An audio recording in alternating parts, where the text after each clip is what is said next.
First up, a deadly Amtrak train crash in South Carolina. At least 2 people were killed and more than 100 others injured. It's a showdown between migrants trying to make their way onto American soil and the Trump administration.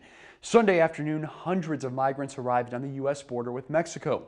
What happens next is about to test U.S. immigration laws. Puerto Ricans were shocked this week to hear that the government agency assigned to help them after Hurricane Maria tore through was ready to leave. But now it appears food and water distribution will continue and government workers will stick around as well. Palm trees, tropical weather, sandy beaches, and not a snowflake in sight.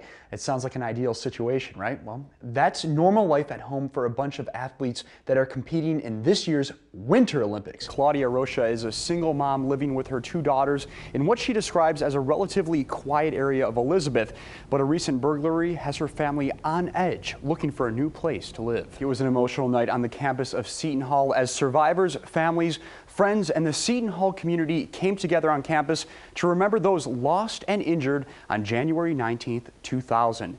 Aaron Carroll died that day. His parents tell me a piece of their family is still missing. Hundreds of university students were seen in some of these videos chanting "Resign and death to the liars." According to Iranian news agencies, police dispersed these crowds. Other reports say they used tear gas, batons, and were making arrests. No word on if there were any injuries, but President Trump did tweet out his support for them, saying his administration is inspired by their courage. In the studio, Kocinski, News 12 New Jersey.